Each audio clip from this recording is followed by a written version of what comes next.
We were talking about MrBeast's controversies. It's like, in a certain sense, now that he had them, they know that it doesn't really matter anymore. Like, of course, there are still worse things he could do. I think there are things that he could do that would, like, break down the empire.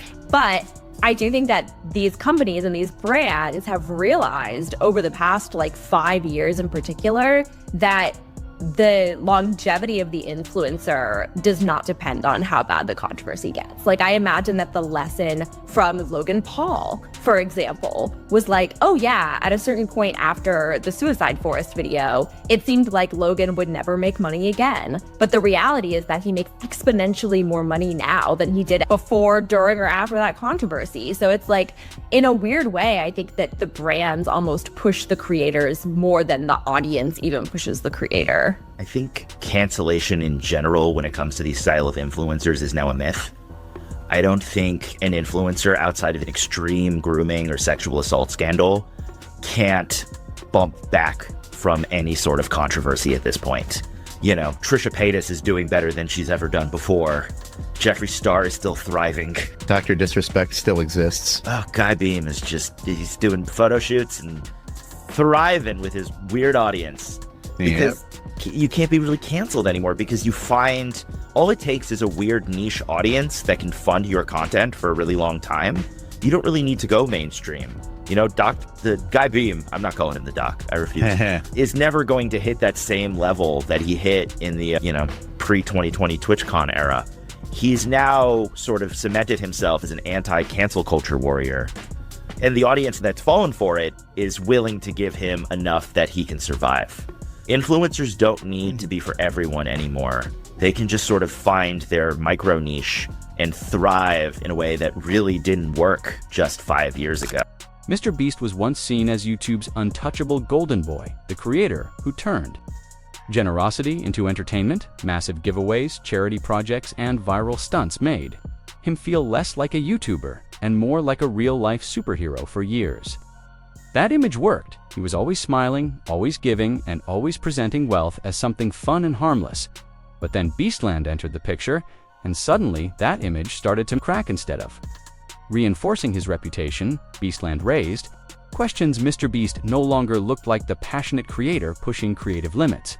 He looked distant, corporate, almost unsure.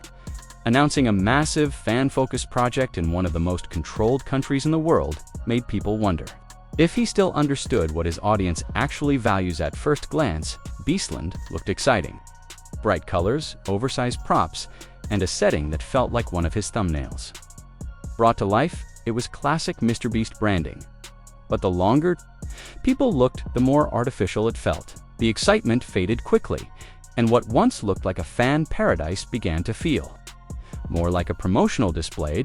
Then came the biggest reveal. The location, Saudi Arabian, exactly a place most fans can casually visit. This isn't a country known for creative freedom or relaxed public filming. It's heavily regulated with strict rules about cameras, public behavior, and expression filming. In the wrong place can get footage deleted instantly sometimes. Even fines follow. That's what made people pause. Why would the most filmed creator on YouTube build a fan experience in a country where filming itself can be risky? MrBeast promoted Beastland as a global gift for fans, a fun, inclusive experience for everyone. But when people looked deeper, the reality became clearer. Beastland wasn't a passion project. It was part of a government-funded entertainment initiative. He didn't choose Saudi Arabia out of inspiration. He was paid to be there. Paid to place his brand in the desert, paid to appear in promotional content, and paid to present it as a dream. Opportunity, and it showed Beastland wasn't built to last. It was a 45-day temporary attraction designed to disappear almost as quickly as it arrived. Everything about Beastland felt temporary, like a massive pop-up event with a huge budget and very little soul. But what truly shifted public opinion were the rules. No professional cameras allowed, no re-entry guests filmed automatically, strict policies where one wrong video could lead to fines or forced deletion.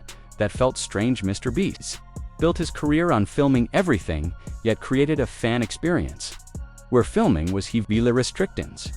Beastland didn't feel like a celebration, it felt corporate. And then came more serious concerns.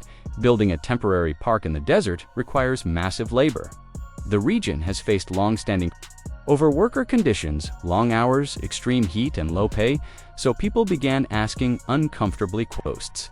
Built Beastland and under what conditions? Realistically, we may never know. The strict filming rules made sure of that moment, MrBeast stopped looking like YouTube's generous hero and started looking like a brand chasing large deals. Beastland wasn't for fans, it was a paid collaboration. After 45 days, it vanished leaving bend. Flashy visuals, unanswered questions, and a large paycheck what made things worse. Wasn't just Beastland, it was how MrBeast handled the backlash whore. Rather, how he didn't avoid it addressing the concerns.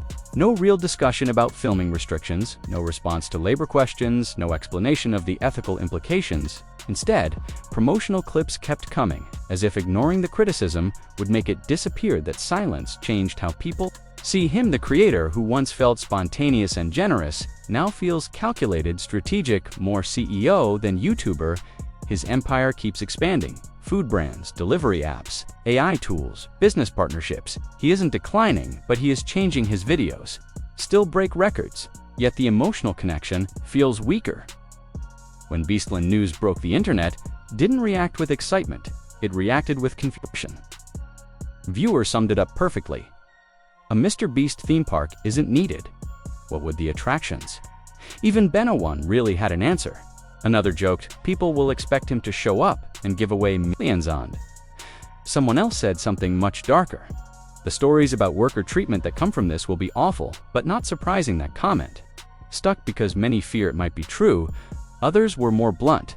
This isn't even about ethics, it's just a bad idea. Competing with world-class theme parks backed by billion swaz, never realistic Beastland didn't feel revolutionary. It felt like a sponsored pop-up carnival lot. At this point, MrBeast isn't behaving like a traditional creator anymore. He's operating like a corporation, and fans are clearly noticing. So now the real question is MrBeast simply expanding his empire, or has he drifted too far away from what made people admire him in the first place?